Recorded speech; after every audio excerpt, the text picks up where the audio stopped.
باشە لەسەر ئەم بارودۆخە هاڵنگاریەکانی بەردەم ژنانی عێراق من میوانێکم هەیە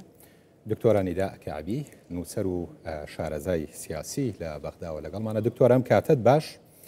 بەهۆی ئەم ڕووداوانەی دوایی لە عێراق سەرنجێکی نێودەوڵەتی کەوتووەتە سەر ڕەوشی ئافرەتان لە عێراق. ئەم بارودۆخە بۆ بەم ڕادەیە گەیشتووە.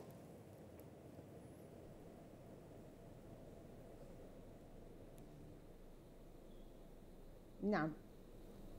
تحية لكم سڵاو لە ئێوە و بینەرانی کەناڵە بڕێزەکەتان لە ڕاستیدا چەند دەستنیشانکراوەک هەیە دۆخی ڕاستەقینەی ئافرەت لە هەر کۆمەلگایەک دەستنیشان دەکات وەکو نەریتە خێڵەکیەکان و ئاینیەکان و یاساکان و جێبەجێکردنی یاساکان لە ئەنجومەنی نوێنەران ئەو سێ خاڵەی باسمان کرد کێشەی تێدا هەیە و فراوان خوازیەکی زۆریشە لە نێوان حکوومەتی فیدرالی و حکوومەتی هەرێمی کوردستان جیاوازی زۆر هەیە چونکە سیاسەتی یەگرتوومان نییە سەبارەت بە ئافرەت وەکو کورسی کۆتاکان یاخود نەریتە خێڵەکیەکان و ئاینیەکان بۆیە دۆخی لە ئافرەتدا دەیبینین ئێستا دابڕانێک هەیە دۆخی ئافرەت جیاوازە لە نێوان بۆ نمونە لە نێوان هەرێمی کوردستان و بەغدا لە پارێزگاکان دۆخیان جیاوازە جێگەی داخە ئەو دۆخی ئافرەت تێدا دەژی سازشکردن و خراپی تێدا هەیە بەهۆی یاسای توندوتیژی خێزانی تا ئێستا بە تەواوی پەسەند نەکراوە لە هەرێمی کوردستان یاسای ژمارە 8 بۆ ساڵی 2011 پەسەند کراوە و جێبەجێ دەکرێت بۆیە دەبینین یاسای ساڵی 2025 بۆ باری کەسێتی دەبین لە 8 شوبات کە پەسەند کرا چارەسەر و گۆڕانکاری دیکەی بۆ نەکرا هەموار نەکرا بۆیە مافی ئافرەتان دەبینین گۆڕانکاری تێدا هەیە جیاوازە لە نێوان وەقفی سونی وەقفی شیعی ئەو جیاوازەی لە هەرێمی کوردستانێ دەبین مافی باری کەسێتی جیاوازە لەگەڵ ئەو یاسای لە عێراق هەیە بۆیە دۆخی ئافرەت خراپە جیاوازە لەگەڵ ناوچەکانی دیکە ئافرەت دەکوژرێت بەڵام بە سوڵحی عشایری چارەسەر دەکرێت دواتر دەڵێن ئەمە خۆی کشتووە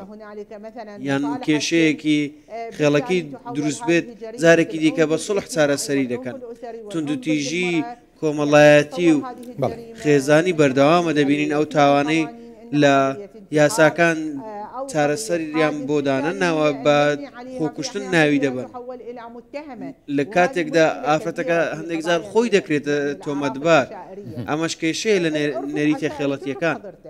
باش ئەو نەریتانە ئێوە شارەزان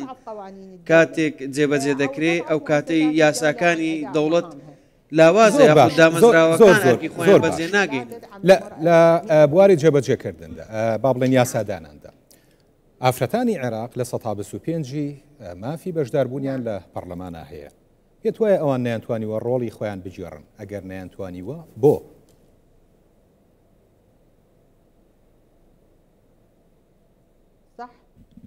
ڕاستە لەگەڵ هاوڕام ڕێژەی کۆتا بۆ ئافرەتان 125 بەڵام بەڕێز ئەمە بە کێ دەدرێت ئەم ڕێژەیە بە ڕێژەی کۆتا ئافرەتێکی سربەخۆ سوودی لێوەرناگرێت یاخود لایەنی سربەخۆ کە دوورن لە پشکێنەی پارتەکان لایەنی سیاسی سوودی لێوەردەگرن بۆیە ئێمە لە هەمان بازنەی بەتاڵەکەدا دەسوڕینەوە ئەو ئافرەتی کۆتایی پێدەدرێت نوێنەری لایەنێکی سیاسیە کە بەهێزە و لە گۆڕپانی سیاستدایە ئێمە پێویستمان بەوەی ئەو کۆتایە دەرێت بە ئافرەتێکی سربەخۆ نوێنەرایەتی بکات یاخود لایەنە سیاسی سربەخۆکان کە بەشدار نین لە پرۆسەی سیاسیکە لە دوای 2023 تا ئێستا بەردەوام بووە بۆی گۆڕانکاری لە دۆخی ئافرەتدا بکرێت بابەتی دیکە ئەوەیە ئافرەتان لە ئەنجومەنی نوێنەران بۆ نمونەوەی لە ئەنجومەنی نوێنەران بەشدارن ئەم ئافرەتانە ئەو لیژنەیان ناوێت کە بۆ ئافرەتان دروست کراوە چونکە کۆمیسیۆنی نییە تایبەتمەندی دارایی نییە وەکو لیژنەی نەوت و وزە یاخود خوێندنی باڵا بۆیە ئافرەتان ئەو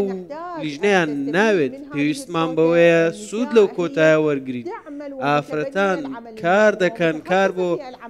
کار بۆ بابەتەکانی تایبەتمەند بە ئافرەتان دەکەن بۆ نمونە دەبێت لە سیڤیەکەیدا توانای یاسایی هەبێت لە ڕووی یاساکانی تایبەت بە ئافرەتان شارەزایی هەبێت جگەمە لەش یاسای دەستەبەری کۆمەڵایەتیمانەیە نزیکەی 576 کەس سوودی لێوەردەگرن نزیکەی 86 ئافرەت لەو ژمارەیەدا بۆ نمونە بێنازن یاخود ئەجیابوونەتەوە سوودی لێوەردەگرن بۆیە ئەمانە ئەو ژمارەی لە ژمارەی دانیشتوانی عێراقدا هەیە کە سوود لەو موچەیە وەردەگرن ئەو موچەیە خۆی بە ناوی پشتیوانی نییە لە دەرەوەی سیستەمی بازاری کارکردنە بۆیە ئافرەتان دەبێت سوود لە دەستەبەری کۆمەڵایەتی وەرگرن بۆ نمونە وەرشە یاخود زۆر باشە خولی ڕایەنانی ینی منەوەی لە بەڕێستان تێگەشتم ئێوە کەم تەرخەمی خودی ئافرەتانیش چ ئەوانەی لە نێو پەرلەمانن چ لە ئەوانەی لە دەرەوەی پەرلەمان لە چوارچێوە ڕێکخراوەکان کەم تەرخەمیان هەیە لە دروستبوونی ئەم بارودۆخەی لە عێراق هەیە. نعم نعم أتفق مع حضرتك نعم بڵێ لەگەڵ هاوڕام بەڵێ نعم هنالك تقصير واضح بەڵێ کەم تەرخەمیەکی زۆر ڕون و ئاشکرا هەیە چونکە دەگوترێ خەڵکی مەکە زیاتر خەڵکی خۆی دەناسێت ئافرەت باشتر لە کێشەی ئافرەت تێدەگات باشتر لە بابەتەکانی ئافرەت تێدەگات بۆ ئێوە ئافرەتانی لە ئەنجومەی نوێنەران ناڵین هەمویان بەڵام زۆرینەیان گرنگی بە بابەتی ئافرەتان نادەن ئەوەی باست کرد تایبەتە بە بابەتی کۆتا بەڵام لایانی سیاسی سوود لەوە ڕێژەی کۆتایە وەردەگرن ئەو لایەنە سیاسیانەش گرنگی بە دۆخ و کێشەی ئافرەتان نادەن بۆ نمونە ئێمە یاسای پەروەردە و خوێندنمانەیە کە لە ساڵی 1972 تێپەڕێنراوە بەڵام تا ئێستا جێبەجێ ناکرد کە پێدەگوترێ یاسای بێکەوە بەستان واتە منداڵێک کە کێشەی تەندروستیە یاخود پێویستی بەوێ لە خوێن بهێنرێتە دەرەوە ئەم کاری بۆ ناکرێت ئێمە لە عێراق چەندین کێشە و قەیرانی گەورەمان هەیە منداڵمان زۆرە کە ڕێژەی داون سندرم لە نێویاندا زیاتر بووە یاخود دەبینین ئێستا زۆر منداڵ بوونەتە خاوەنی پێداویستی